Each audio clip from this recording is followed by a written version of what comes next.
like Tesla's SpaceX. Yeah. Okay, we're live now. Good luck.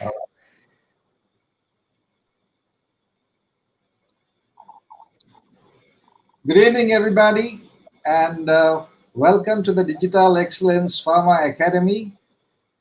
We are here today to discuss with Deep some of the questions that people have had on his session about strategic management of customer relationship a better way.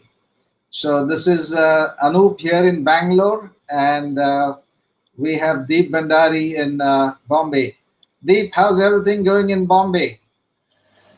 Well, Bombay has its own share of troubles. I think that every day that we are reaching a new peak as far as COVID new cases are concerned. Uh, but I think that with a lot of efforts from the government and the social and possibly that every sector, I think that situation may get much better in next few days. That's what we all are hoping. Let's see. That's good to hear that. Well, your webinar had some tremendous response. I think people were listening to many of the subjects that you talked about for the first time, and this is an occasion for us to discuss those issues that which you discussed and bring in more clarity about the topics that you discussed. So one of the things that you said in your webinar was that when you talk to a lot of the senior management people about CRM, there was a lot of dissatisfaction expressed by a good number of them. Maybe because of slow adoption by field force, maybe because of data challenges, and also because of limitation of technology. So can you elaborate on this as well as other factors that has made CRM less than ideal? Thanks, Anup. First of all, thank you for having me, and thank you for organizing this follow-up conversation. Let me take this opportunity to thank all the viewers for the tremendous response, and especially those who were kind enough to ask questions, give feedback, or the comment on things, and that fuels our encouragement and motivation to do that. The other part is that possibly that as I see it, the best way to learn is that put our collective intelligence together and they share the knowledge. So what I have little bit I share and I gather from all the people around by way of their comments, questions and things like that. Questions are also a way that you start thinking about the issue little bit more deeper than otherwise that you have opportunity to. So thanks again, and I would expect more and more people to participate or interact and then really help us learn together. Now, coming back to your question, and that's I think that your right way that you choose to start with a bouncer. Okay. Let me deal very straightforwardly. Uh, uh, just see that who are the people, those who provide CRM solution. Okay. Are they the people, those who are in business? Are they the people, those who are techie? Are there people, those who are business come techie or whatever? Right. My idea is that the entire focus is technology. Entire focus is that what their buyers want, right? And their buyers are who? Different stakeholder. And obviously that the C-suite, mostly finance. What do they track? Numbers. Okay. So CRM systems are very efficient in tracking all the numbers. Okay. Right. So the people, those who are buying, in a way, they're happy because, so if you are a sales leader, for example, you get the numbers in place. So what are the activities, call, frequency, whatever, almost in real time, perfected, right? So they're pretty happy with that.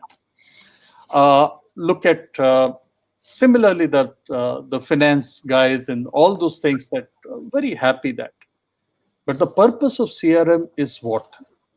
To build customer loyalty, to drive the growth in the organization or sustenance of growth in the organization. And that's where it falls short of the objective. Look at, we blame very often the sales force for that, the slower or adoption. And I think it's universal because I think that in my career, many times that I have rolled out different CRM systems, including a state-of-art, possibly the best CRM system today available in the globe. All those things, and we see that always that there are challenges and issues. But one of the challenges that the sales people, they are not able to find what is in it for them. And when I say what is in it for them, because most of the CRM system used is for inspection. Okay. All your reporting is basically dashboard, however lucrative you may, is all inspection. That it's all, so they interpret is that somebody is actually that peeping into our privacy. Okay. When we are making our call, how much time we are devoting, which page we are, whatever said and done, this always that invasion of sales guys' privacy. And I think that many countries that when you look at that, many of such functionalities are disabled. For example, that France, if you look at across Europe, I think most of the European countries that many of such functionalities are disabled. Right. So that's the number one, because that I don't think that any CRM system is equipped today that a salesperson can say that this system is helping me grow my sales, achieve my numbers, or even help me build the customer loyalty. And that's where that it falls short. That's where that I think that there are many reports who say that when you look at or measure the ROI on CRM investment, possibly that they don't get money. And that's the reason why even, I know one of the company that India was the only country that stood up and said that possibly that we don't see value and we won't be, using a particular CRM system because it's too costly and we can't afford it. Right. I think that's one reason. The other reason is again that the technical part of it. The people, those who are designing, they're stuffing it with so many functionality, so many things the CRM system can do. It dilutes the focus where exactly it needs to be used. So those are the prime reason, as I understand, that that it fails to meet the current requirement of building customer loyalty. Okay. So what you're telling me is that the CRM system, which is supposed to help the field force to develop better relationship with customer and thereby help him build his sales, is now being perceived by salespersons as something that in my days, back in the 80s, we used to post our reports and the HO used to check the dates of the postcards that the reports were posted.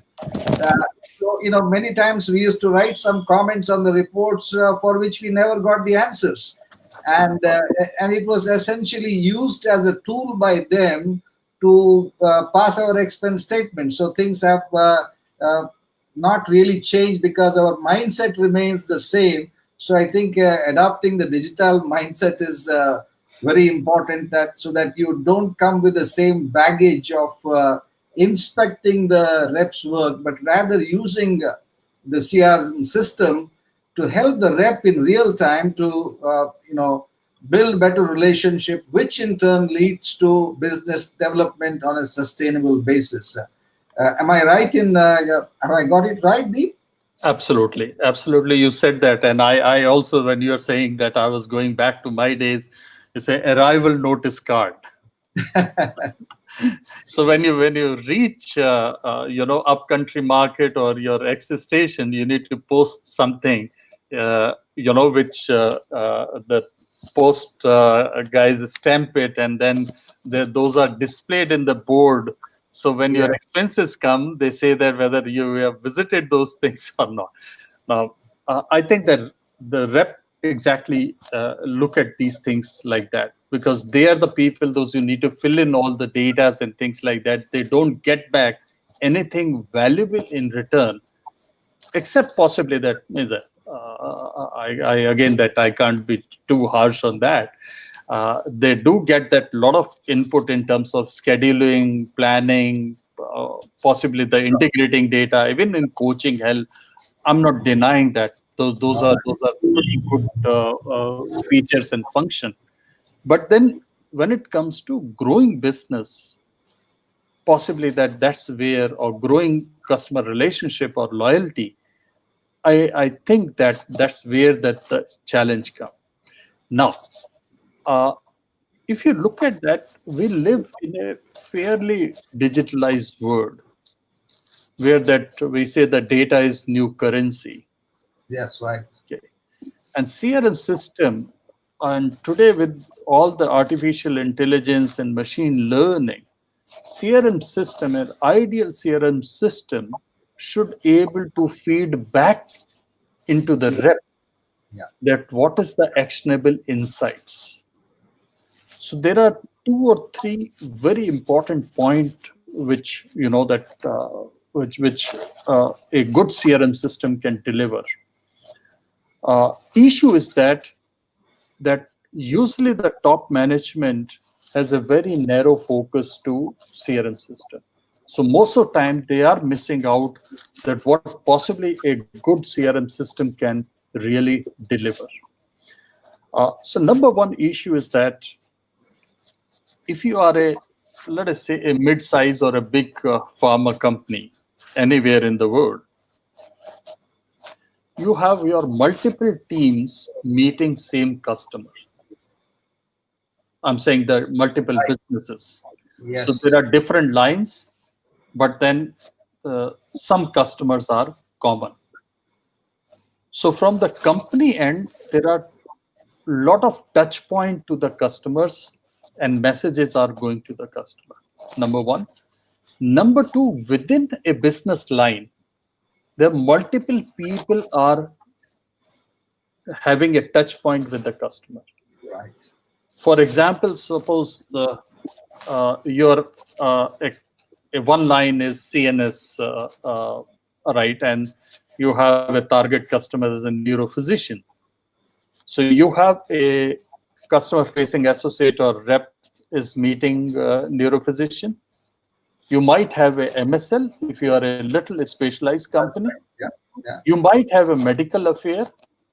You will have a product management or the marketing team, and you have the sales leadership.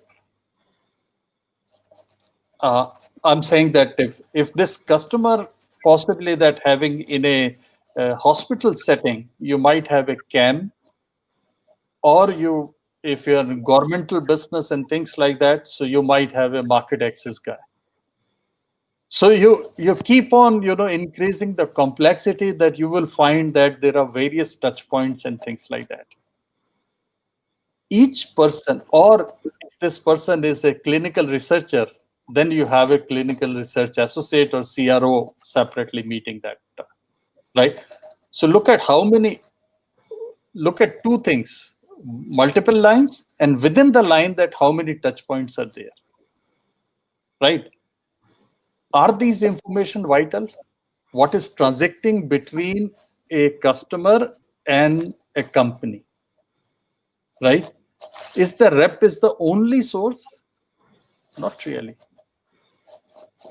And there are, one is that, is there a integration or alignment in messages? So there is a a common thing. So possibly that you have a continuum of communication. If that happens, that will further your customer loyalty or relationship much better. Uh, if you see possibly that a customer has raised something which is important and rep has a knowledge of that, is it possible that rep quickly deliver or build on that? Something that very simple thing, and CRM has not only this information but all the information of transaction which has happened in the historical past. So that a intelligent CRM system can actually that help rep to customize his message and personalize his message, so that when he meets either digitally, remotely, or face to face, he's able to actually interact in a way that help him to build a solid relationship with the customer. Now that's where I think that you will have a uh, I would say that rep would see a value, because of this system, that he's sharpening his communication with the customer and possibly helping winning the deals and business, and then growing the business faster. And that's where the challenge lies, that why, if the system are able to provide, why we are not able to integrate these things. Second point, if I can further elaborate on this, and I experimented this a few years back when I was heading one business. How do we integrate your sales and marketing strategies into CRM system and make rep a little bit more empowered to really that drive all those things that which are so necessary to drive? Now, for example, that you know, uh, I think that when you look at typically the reach and frequency model, we have the segmentation of customer, and then we decide that which customer will get how many touch points or how many face-to-face visits and things like that. Now, what I did few years back was that we had a common workshop where all the stakeholders, which means that you have medical, you have MSL, which is a part of medical anyway, marketing, Salesforce effectiveness cells, and sales guy, right? Or sales leadership together. And then with all the targeted customers, say that, okay, let's see that what this particular customer needs are. What do we understand about this customer, right? And then we say that clearly defined value proposition, and who's going to deliver what, and how the other person will improve that continuum of the similar communication. So it's not necessary that you say that, okay, this segment, all the customer will have 4 visits in a month or 48 visits in the month. Some of the topmost customer, we decided that rep will only have 12 visits in a year. But then possibly the MSL will have or further that more, or marketing will, build up the gap, because this particular customer has more deeper relationship with MSL, or his needs are more, a balanced communication, which possibly that he, at this point of time, the rep is not. So can we do that where that? In other cases, we said that possibly the other people might not require too much, but the rep need to take a, that stronger point, because he has possibly the best relationship with the customer. Now, this is something which has tremendously helped us. So I'm saying that how do you look at your sales and marketing integration into your CRM and build a robust strategy that will help you to really do something which everybody sees much more value than just tracking the number and saying that whether we are doing, that meeting the call averages or frequency and other stuff like that. Yeah. I mean, typically a rep spends anywhere from 20 minutes to 40 minutes waiting before he gets a call. And if what you're saying, is that there is a huge repository of knowledge of companies' various touch points with the customer, and as the rep is waiting for the doctor to call him, if he can browse through this history of repository of various interaction, I think that would be a fantastic pre-call planning, uh, Absolutely. wherein he is able to personalize, customize, and actually the doctor, is receiving somebody who is a well-informed person rather than just coming in to make a quick 30-second or 3-minute call. So that's a very good, I hope, learning for the sales leaders who are listening to this conversation as to how they can optimize CRM in enabling the rep to make his call more effective, not just his call, but even his pre-call planning, more effective, which is one of the important ingredients to a call, the success of a call. Absolutely. That's. I guess that would be something that rep will find immense value if those insights can be delivered in a simplified manner. Now, rep need not to know all the analysis and the technology that the Yeah. system should, kind of provide, those information in a very simple manner. So coming to the next question that we have is, what kind of skills do you think that field salespeople need to better manage customer relationship and make CRM more meaningful? As well as what about marketing people, and what role does the senior management play in making CRM more effective as well as meaningful? I think that some part we have already covered in the last, our responses or discussion on that. Uh, but then let me put the same question into current context. Uh, if you look at the current situation, possibly that uh, we'll not come back to same situation as possibly the 3 months back we were, and increasingly that we will find that just this afternoon that we were looking at some of the presentation in a global conference on commercialization, and there was this report was shared that at this point of time, the current face-to-face interactions are down by as much as 90%, or almost you can say zero. Okay, I'm talking about that various countries put together. So it's not only India, and I think that India would be similar, right? And what is expected that they are saying that different countries or different zones or continents will have a different recovery period. So, for example, that they're looking at China, for example, they're saying that maybe that Q3, Q4, that China would be recover back and things like that. So, same way the Europe and possibly Latin and India and all those things. Possibly that Q1 21 is what that we expect that the recovery period. So this face-to-face will not come back to the normal, but then there would be a different baseline set. Now we have already noticed in last couple of weeks, I think that you have also posted that one of the IMA report that they're requesting reps not to really visit the clinics or hospitals and things like that, just to avoid either infecting themselves or creating more, exposing others.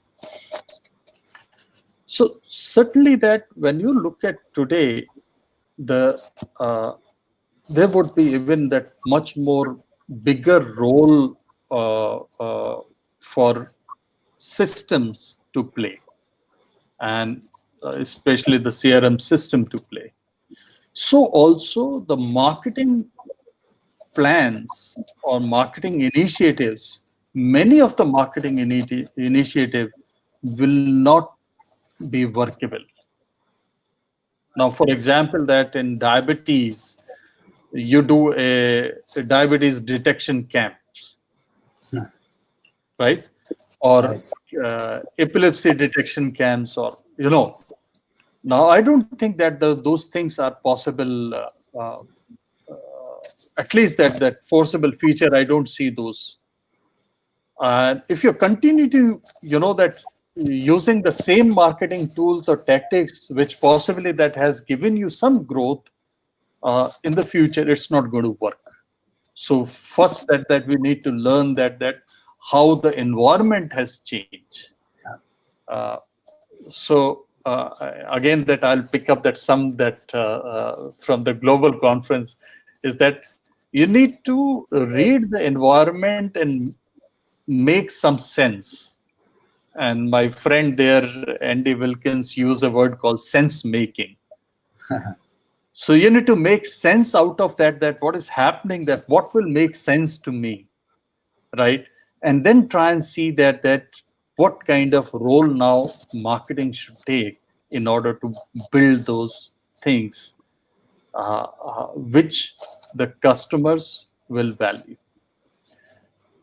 Whether you're a sales rep or you're a marketing guy, this is the time for you to listen to the customer. Customer. If you have failed to listen to the customer, possibly that you would not be able to build a relationship. I think there are hundreds of things that which are currently happening where the people are starting listening, what do you say, social media listening, or listening to the patient, listen, and using the technology simple to demystify that what kind of conversation at this point of time, what are the pain points, what are the challenges the customer is facing. And so earlier, what marketing or sales used to do to provide solution to customer problem, everything has now shifted. So the roles are shifting. So also possibly that when we look at you know moving forward in current or in future, what you do or what kind of skills you require uh, would undergo a tremendous shift. And that is where marketing need to find out what is vital, what possibly customer value, what are something we provide, tools that will help our customer to deal with their current challenges in a better way.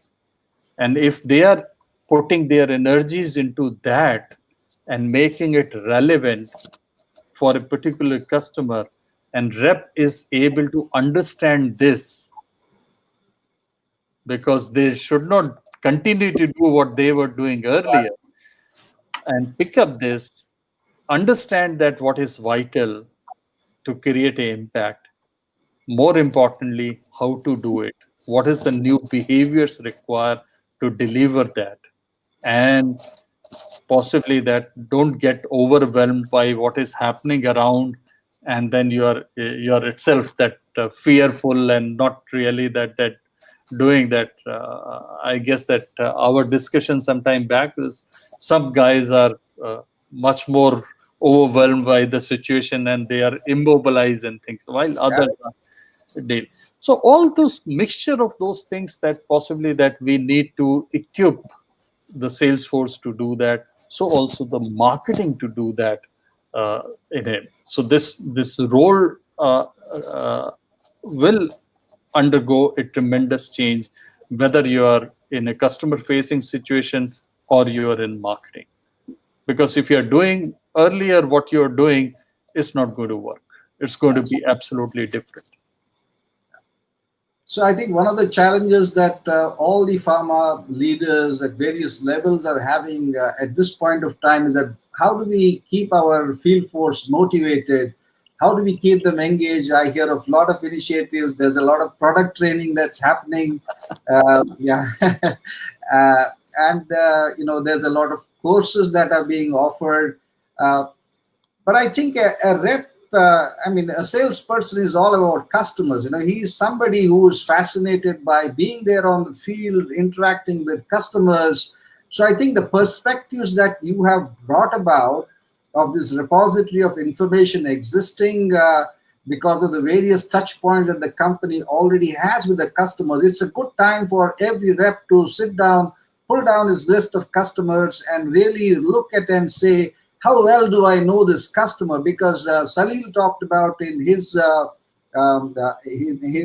sessions, we have to move from commodities to Customer. brands to customer engagement and customer experience. But really, it's vital for before you begin to engage customers, you need to know the customer.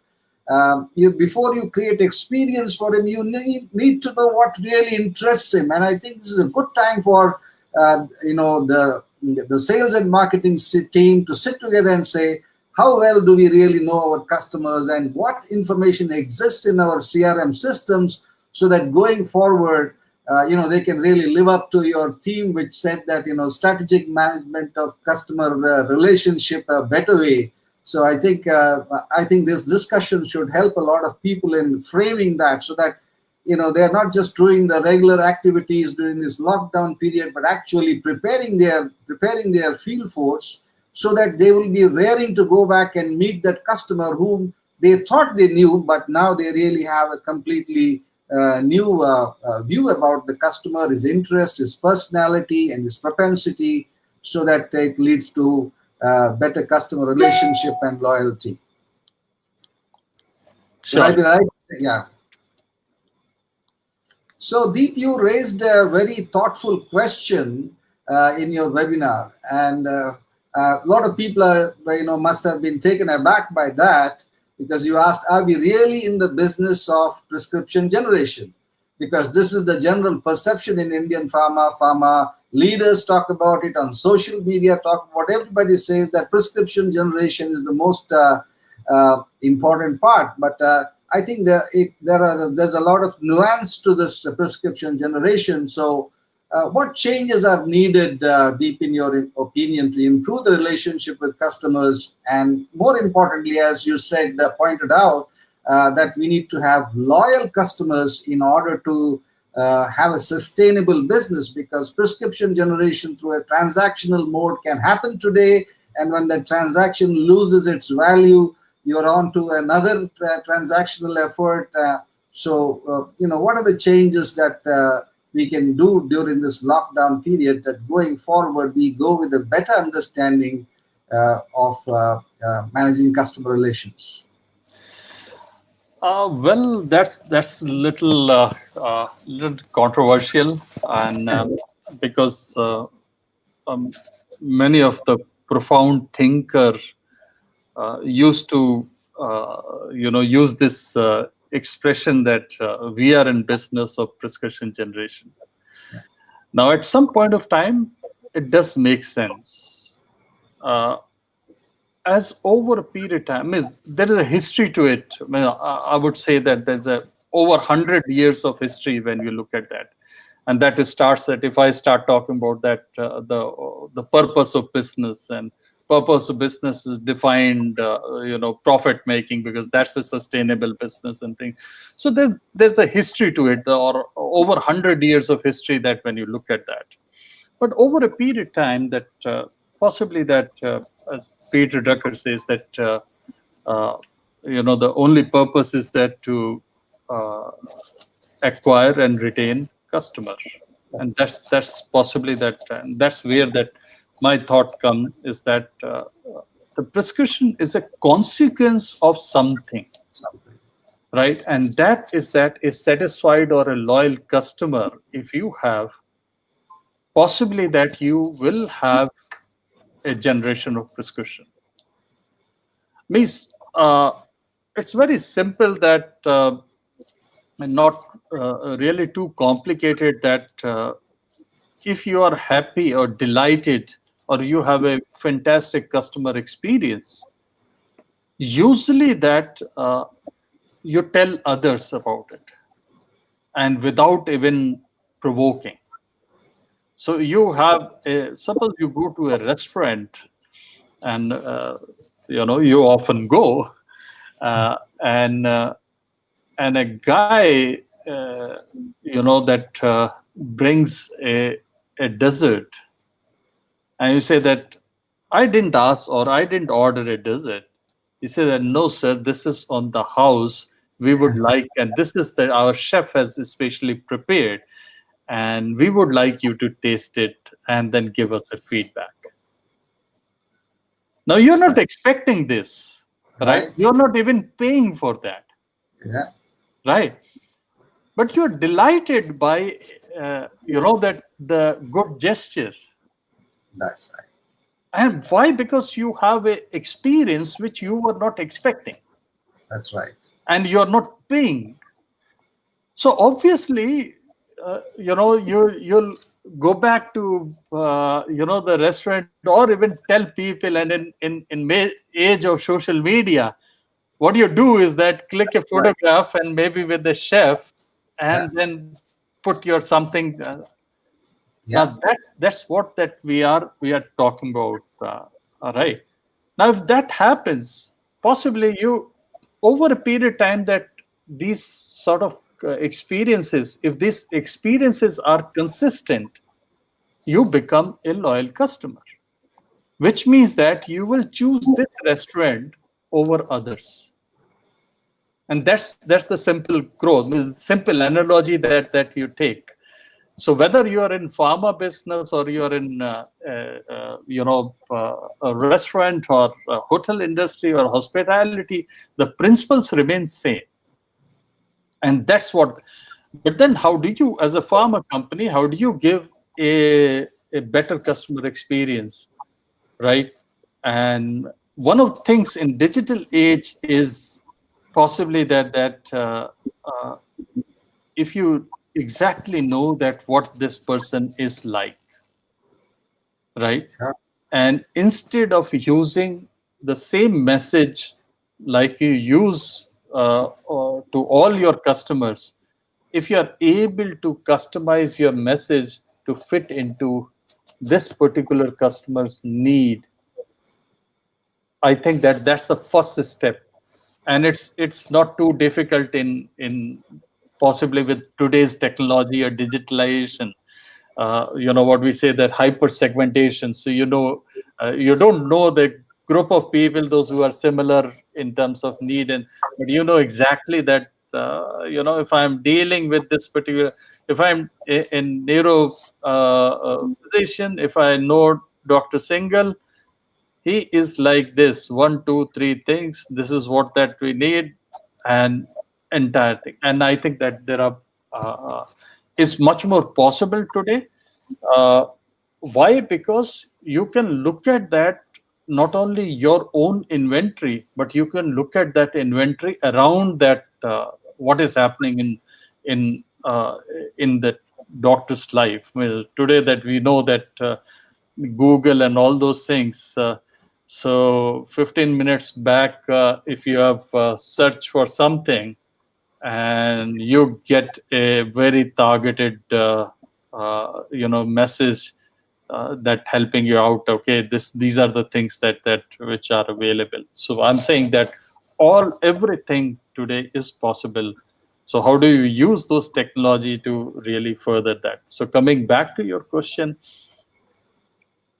the rep need to move away from just looking at that generation of prescription, to possibly where they can be a trusted advisor. Advisor. And what I mean by trusted advisor, they should have two capabilities. Number one, uh, they should have a very, uh, uh, I would say, deeper scientific knowledge, Knowledge. which means that they need not only know their product, their company, and things like that, but the entire disease area very well. So at least that they are able to, and what is happening or what is going to happen in that area. Right. So possibly that many times they should have ability to engage in a meaningful conversation with the customer. If need be, they can share the insight and possibly that challenge the customer. And looks difficult, but I know Yeah. that many times many people are capable of doing that. When I say challenge, it's not. It's the nicer way is that Yeah. provoking them to think differently Different. by using the insights. And it's not that by using that sales pitch and things like that. So as and when you have a trust, when you have a balance in your conversation. And what do you mean by balance? If your product has a drawback, actually that selling skill used to teach, we all we have been teaching selling skills, and they say that the real objection, you kind of draw the objection and increase the benefit. No, the trusted advisor actually, if there is a need, highlight the real objection, saying that my product cannot deliver this, possibly there are better choices. That's the first step, that you look at yourself and then be very fair in saying that I'm sorry, my product cannot be used in this condition, right? And that is where that you are able to win the trust, and which is important. When we say advisor, which means that you have the deep knowledge, right? That's right. And many times what happened that it's also not that you're going to possibly that your knowledge level would be better than the customer. It's never the case, and I'm not even suggesting that. But then you are able to suggest something that if the customer is looking for information, where he can get the right information. Right. Because in today's world there's an Right. overload of information, Yeah. but many times that it's difficult that from where that you get the right information. So that possibly that so to my mind is that when we say we are in business of prescription generation, we are actually that reducing ourselves to a transactional dealing. So we need to move from this transaction to possibly that transformation by building our sales team as a trusted advisor. So that's a very valid point that you have made, Deep, that yes, we are in the business of prescription generation, but unless you tell the field force how we are going to do this prescription generation, then he might adopt any of the methods that seem easiest for him to generate prescriptions, which I think is what is happening in the market today. So it's very important to realize, yes, we are in the business of prescription generation, but to have a sustainable business, you need to engage the customers, you need to have a better relationship with them so that it will bring, develop a sense of loyalty among the customers, which makes it sustainable. So that brings me to the next question is that you talked about, loyalty in a very different way that many of our readers say, that participants say that they have not heard before. Things like net promoter score, behavioral loyalty is different, and attitudinal loyalty is different. And attitudinal loyalty is a better predictor of success and of sustainable business. So I think it would be good for if you could flesh out this a little bit more so that we have a better understanding of that. Sure. Thanks for asking. I think that many people don't know or care much about loyalty because we never focus on loyalty. Right. And that's the whole point that we are talking about, that we our reps are never measured on improving customer loyalty. Right. So obviously that it's not, if the people have not heard about, because the people have not focused about. I guess that world over we talk about the behavior change in the customer. and that's how that we look at that. But behavior change could be very temporary phenomena. So when we look at that loyalty per se, so there are two broad aspects. One is the behavior, which is much more easy because that it's just like, you observe the behavior. Yeah. And by observing behavior means that anything that whether it's an increase in a prescription, possibly that he likes your events or attend your events more than the competition, or any particular set of behavior which you want to change. The issue with the behavior change is that uh, in a transaction also there is a change in behavior, but then it goes back to that original one once that the transaction is over. Yeah. So attitudinal loyalty is much more solid predictor of sustenance and growth. Attitudinal loyalty is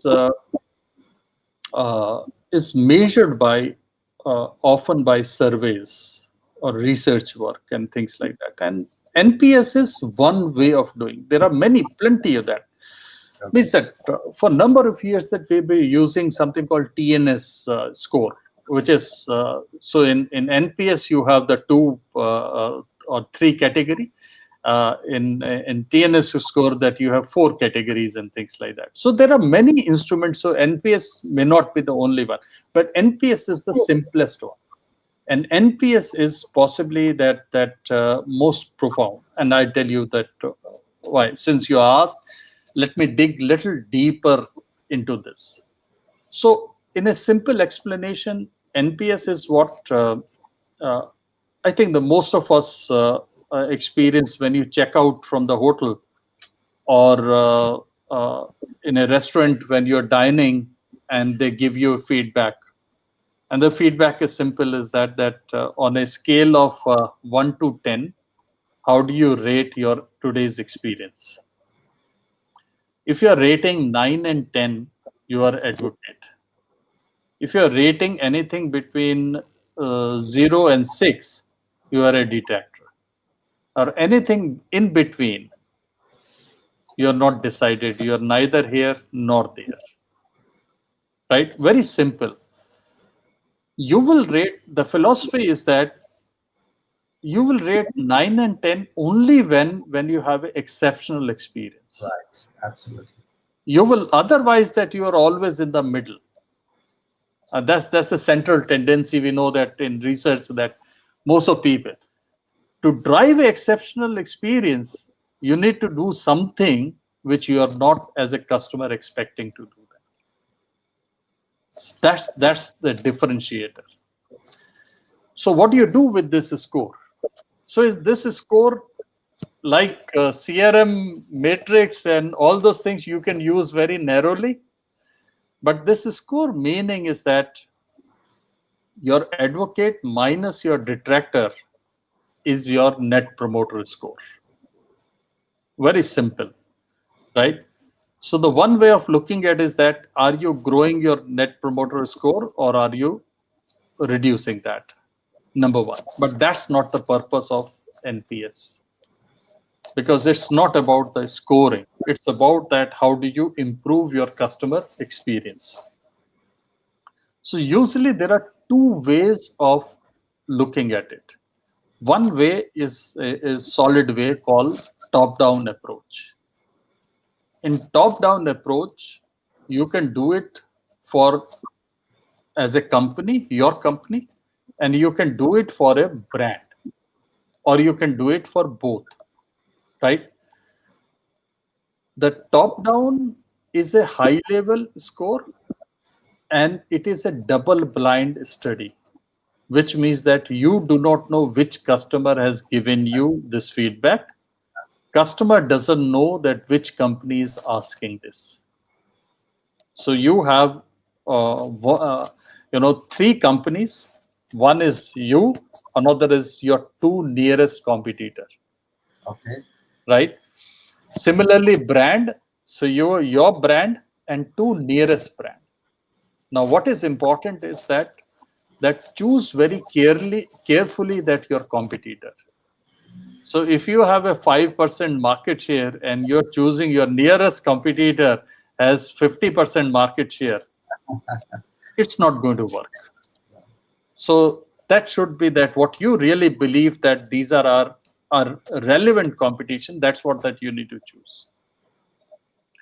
So, and second thing is that the group of people should be statistically significant, which means that you need to have at least that 50 or more, right? I'm not saying 30, which usually that market research firms say, 50 or more, and across the geographies or different geographies.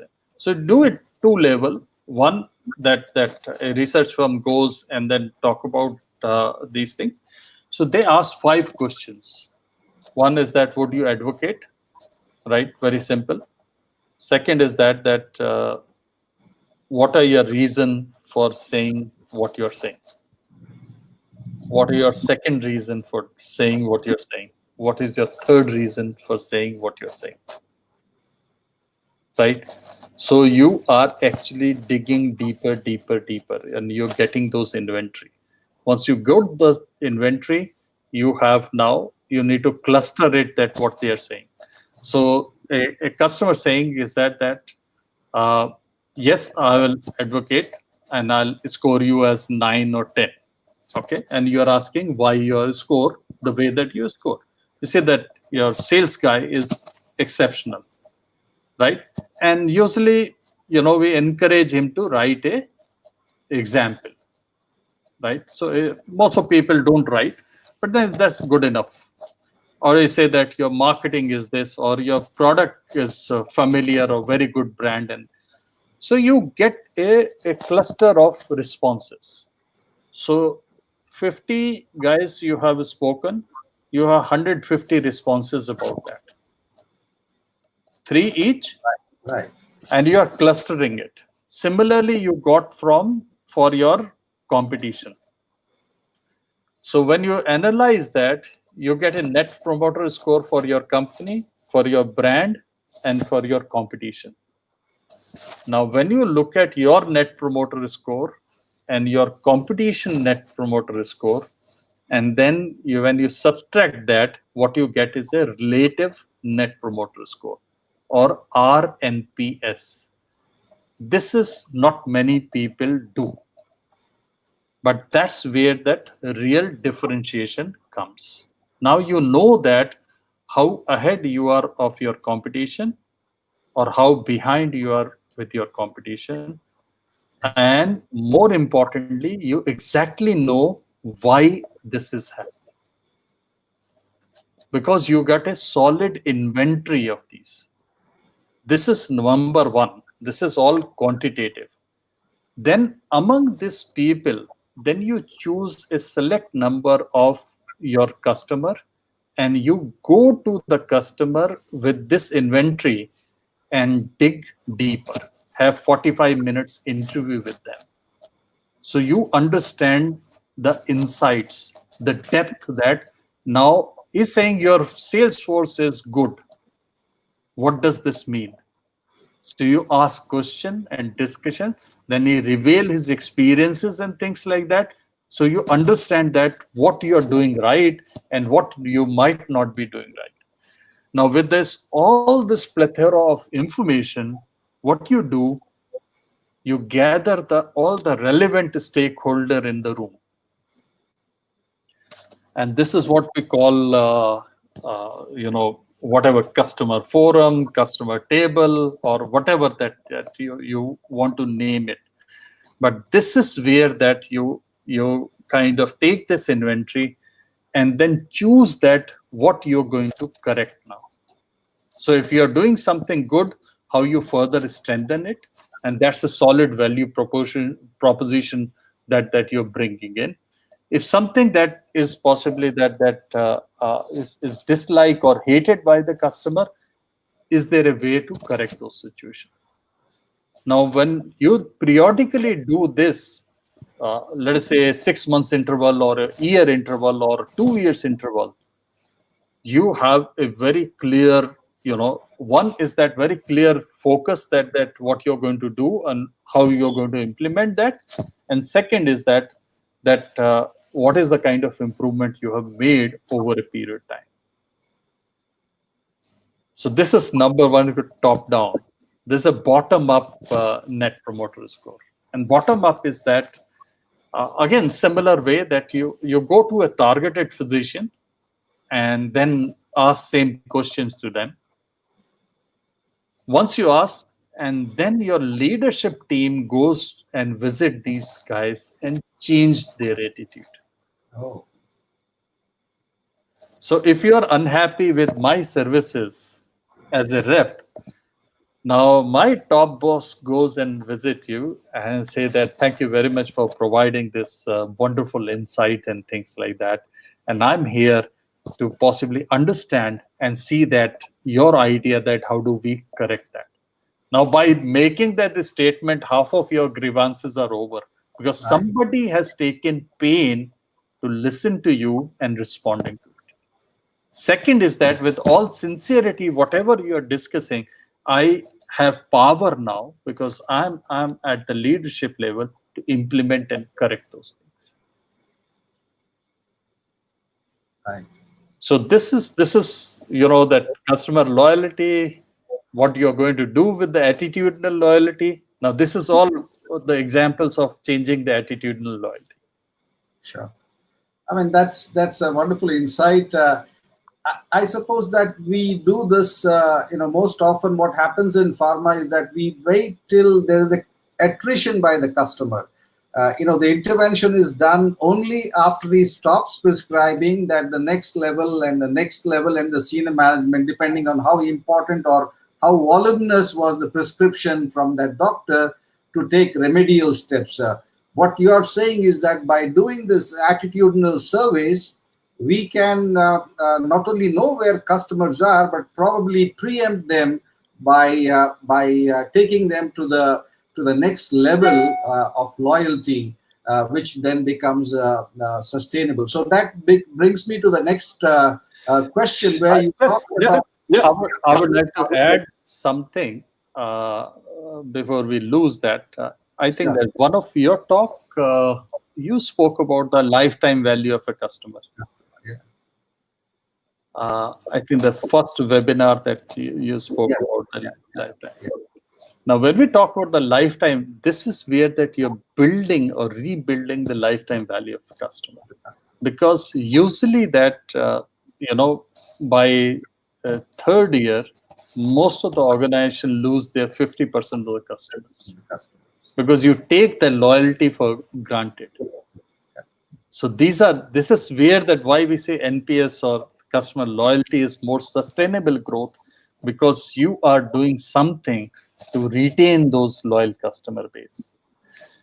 Many of us understand those brick wall the customer or lock out the customer and things like that. Now those are only expression, but the real action is that when you really understand the issues and then work on those issues. Yes, please. Yeah. So that brings us to the next interesting learning that we had, where you showed us the grid of market potential versus product propensity, and how we can use it for strategic management of relationship with different categories of customers. That was really a good insight for most of our participants, and it would be good if you could throw some more light on this topic. So basically, that I think that when we talk about a simple relationship, if you improve services, and services will improve satisfaction, right? And satisfaction will bring loyalty and further profitability. So that's the equation, if you remember that very oversimplified equation of customer loyalty. Now the issue challenge is that what are the services and to whom we give those services, and increasingly that that is a grid where that we segment and then we target the customer. that is a flexible grid. And when I say flexible, which means that depending upon your business and depending upon that which stage of the life cycle your products or your business is, you can change those things. So one axis, you have a potential, right? So if you take again an example, potential means that take for a particular indication uh, what he can do or his capacity to do in that particular indication in terms of seeing patient or prescriptions and things like that, right? So I'm not further very broadly putting that. The other axis we talk about propensity, and propensity is that likelihood of his giving you prescription. But here we are using is that if this potential is this, how much that his your brand contributes to that. Okay, for simply understand. Uh, However, what we can do that this axis we can change depending upon our business need. So this could be the preference for channels, which channel and then you start looking at uh, where he is in a adoption lifestyle, right, or treatment adoption. Now, as you keep on changing the axis, you get a different insights that what you can do for these customers, right? Idea is always that the top right hand side of this 9 grids, you get your most valuable customer. Customer. And why they are most valuable? Because they are the one who's giving you your current business. And that's the reason that your entire focus or the top focus should be there. That's where that possibly that you also need to put most of your resources. Many people make that mistake, right? So number one is that, because that's where that your loyal customers are there, and your first responsibility is that to retain this loyal customer and grow these loyal customers, right? And that's where that, and this grid provides you different input that what you're going to do for them, right? Very broadly, these are the guys, those who uh, uh, you need not to convince them about your product and things like that, because they are already convinced, and that's the reason why they are contributing. All you need to do is that now you recognize their contribution, and the recognition comes from different ways and things like that, what exactly that. And that's the reason I said that you need to understand very clearly what are their needs and how do you satisfy those needs. Okay, the other on the top side towards the left, you have a high potential with low or medium propensity or whatever that you are looking at. Now, these are the customers, those who are loyal to your competition. Competition. They are not convinced with your product or your services or your company. So you need to ask yourself that do you have access to these customers or you do not have access to these customers? And access, you need to understand in very clearly that what do you mean by access is means that is the rep. Do they recognize the rep? Do they give time to the rep? Do they come to your events and things like that? Well, so the first responsibility, even before you start investing on these, is to generate those access. And many people make mistake that investing on these customer without generating access, without building that basic craft of a personal relationship. If you do not know the person, you can't build the relationship. So first, access is the first. Understand each other, look at the commonalities and things like that, and what you can do for that. These are important because if you're able to even shift 10% of these customers to your loyal group towards the right side, this will give you a tremendous scope for growth, right?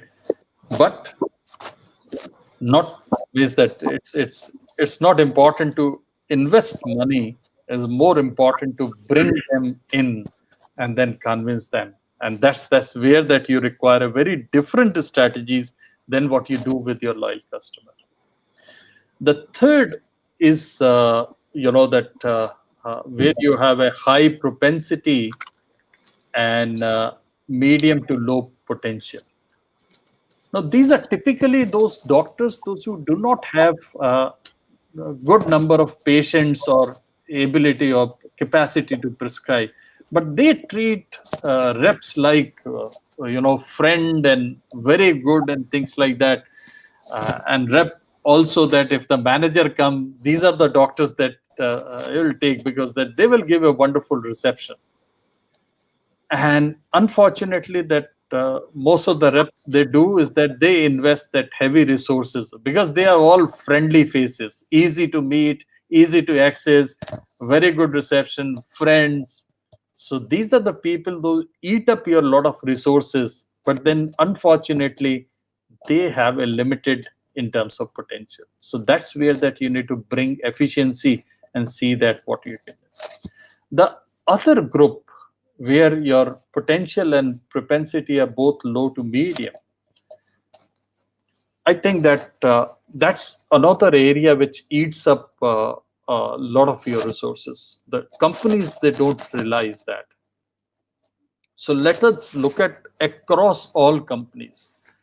I think that hundreds of companies that at least that I have knowledge. Is ask the rep that how many doctors you have in your list. Say that 200 doctors or 100 doctors or 60 doctors, and ask that how many of them prescribe your product regularly. So you say that less than 10% those you will find top right hand right. And then you say that what is the total prescription? So large number of customers are here. They don't contribute, they don't give, and yet year after year we are meeting them. And this is across. You go to primary care, you have a same problem. You go to specialty, super specialty, you have same problem. Absolutely. And I'm saying that as you get into the more specialty, the rep calls or face-to-face calls are getting more expensive and things like that. By the way, many reps have no idea that what is the cost of each call. So if I ask you now, let me just now take this pleasure in asking you that what is the rep, what is the cost of a primary care rep one call and a specialty care rep one call? Any guess or anything that, Anup? I can't hear you. I can't hear you. Now, there are quite a few numbers, but I wouldn't hazard a guess. I would. Okay. We used to measure, and I think that the companies that I have worked and companies where that I consult, I ask them, encourage them to measure in terms of fully loaded cost of a rep. So they understand that each call means what. And it is something that anything between 650 rupees at the lower level to as high as 2,500 rupees on the little higher side. Now, these are considering that in India, this is much lower than globally the cost of each call. But understand that if you are 50% of your target customer, those who are visiting, are not contributing anything, how long you keep on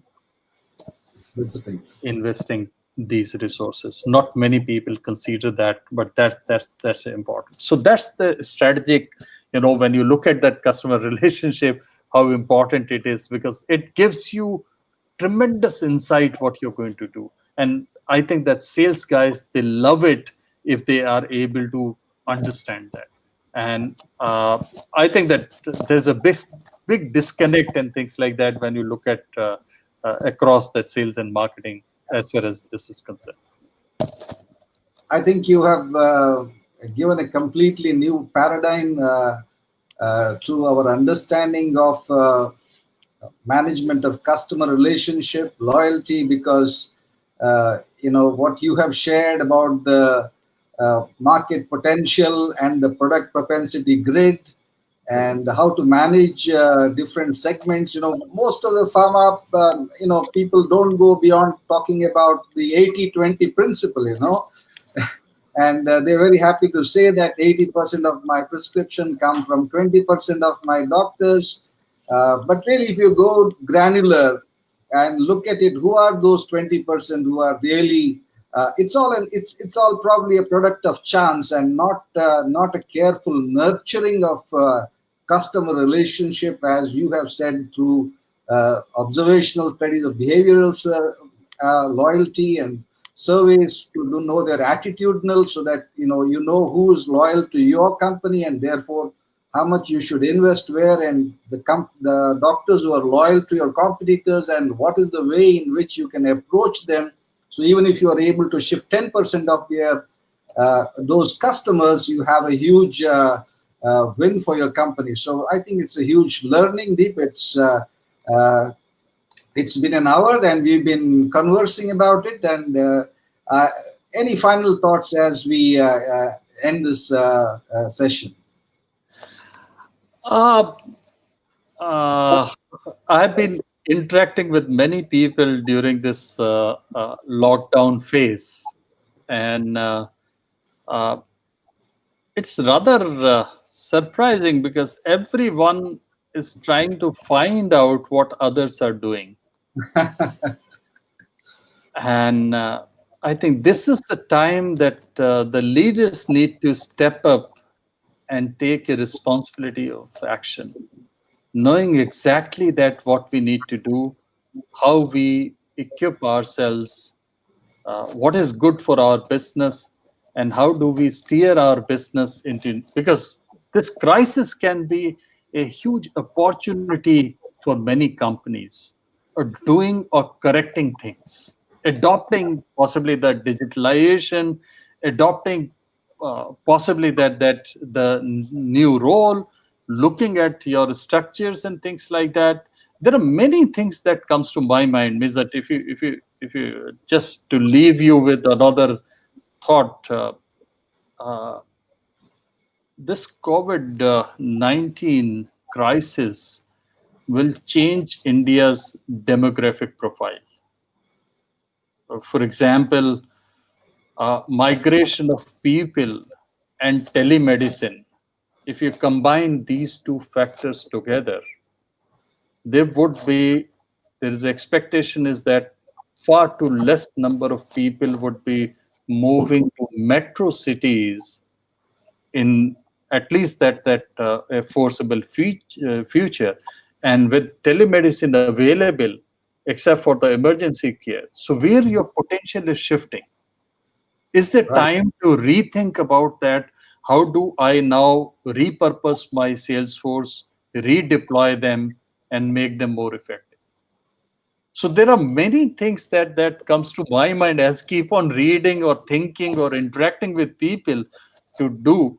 And possibly that this is time that leadership need to step up and take the control in hand, and knowing that what they need to do, and possibly that implement that. I think that if companies, the difference between a winning company and possibly that just pulling on company would be this: the one that who understands that or make sense out of the environmental changes and take the right action in time. So Thank you thank very you. much, Anup. Yeah, Really enjoy talking to you. I didn't realize that it's an hour that we are already talking. yeah, yeah.